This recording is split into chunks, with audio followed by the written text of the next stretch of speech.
Bom, a gente devorou, né, Sheila Magalhães, o Plano Nacional de Imunização da Covid-19. Isso, de ponta a ponta. De ponta a ponta está impresso aqui. Eu fiz umas marcaçõezinhas com os trechos mais importantes.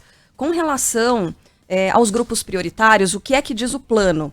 Ele diz que trabalhadores da área da saúde estão nesse grupo prioritário, o primeiro, né, inicial.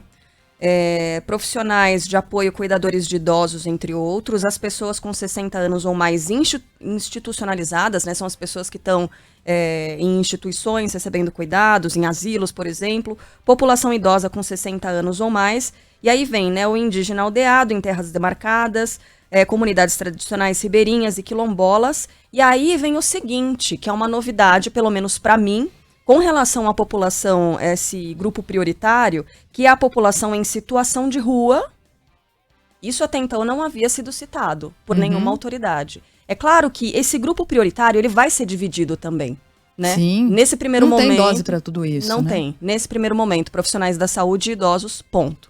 Né? E aí, num segundo momento, quem é que vai receber essa vacina? Tá todo mundo de olho. Então, aparece aqui, ó, população em situação de rua.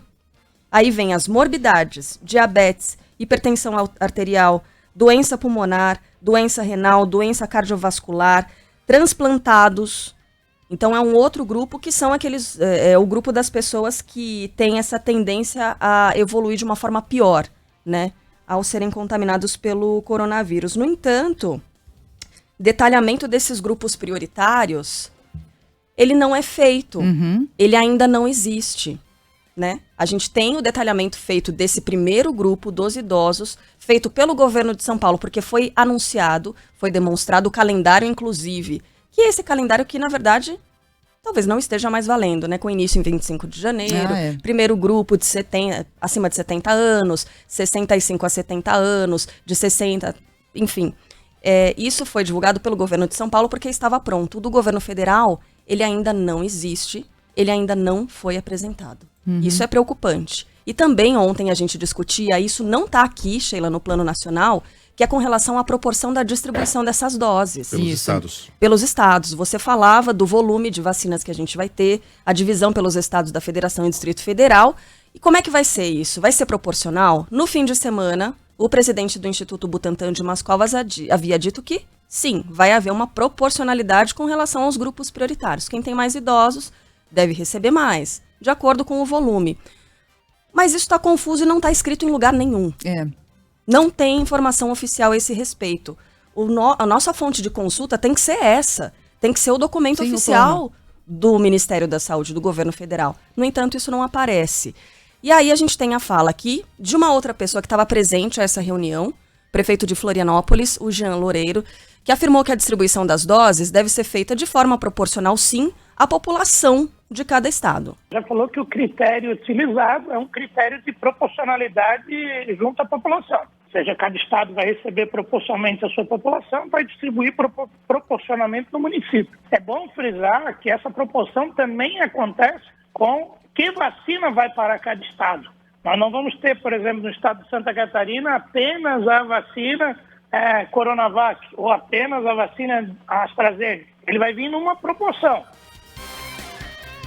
Bom, em transmissão ao lado do presidente Jair Bolsonaro, voltando à live de quinta, né, sobre a qual já falamos, o ministro Pazuello falou sobre a vacina do Butantan e disse que ela será importante. A vacina do Butantan ela vai ser muito importante se aprovada pela Anvisa, porque ela vai nos trazer a tranquilidade também de não agravar a doença. Ou seja, as pessoas que tomarem a vacina, pelo menos não terão a doença agravada, não cairão numa UTI ou num respirador.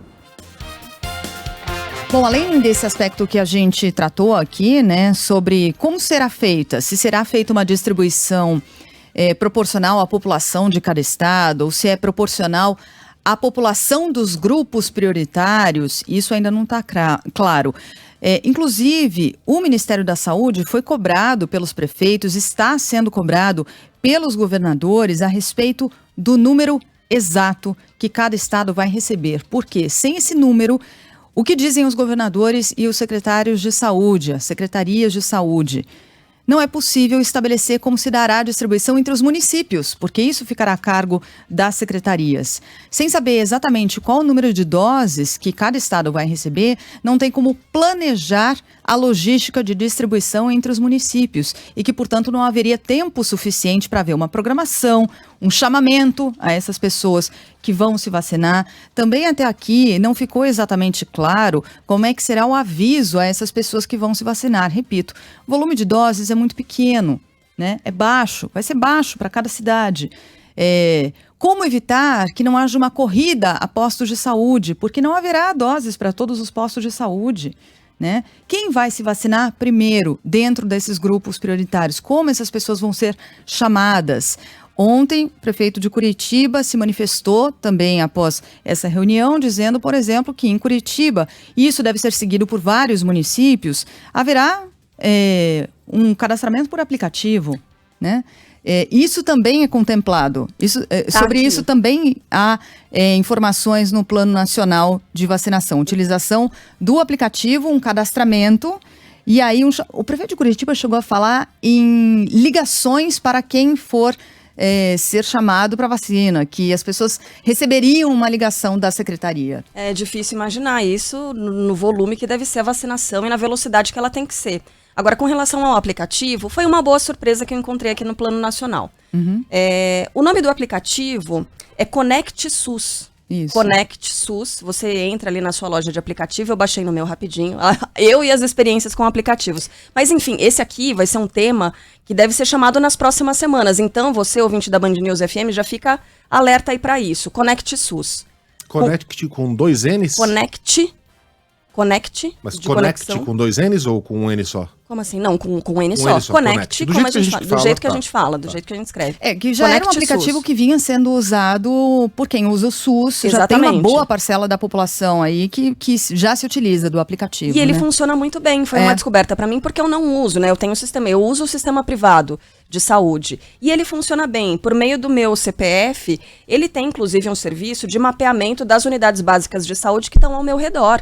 Isso é sensacional, né? Isso é fundamental para quem utiliza esse serviço. E aí tem, inclusive, isso me chamou a atenção, eu fiz um exame para, enfim, detectar coronavírus ou não antes de voltar a trabalhar no dia 28 de janeiro. E ele aparece aqui, por meio do seu CPF, no sistema privado, ele vai alimentando também esse sistema. Isso. Então, mostra que existe, sim, uma conexão. Esse foi um ponto positivo que eu achei desses estudos. A gente tem que apontar o que é negativo, mas isso aqui foi positivo. Agora resta saber se, no volume em que ele vai ser solicitado, daqui para frente, se ele vai responder, porque a gente lembra do aplicativo da Caixa Econômica Federal, né, para receber o auxílio emergencial. Aquilo travou, que foi um horror.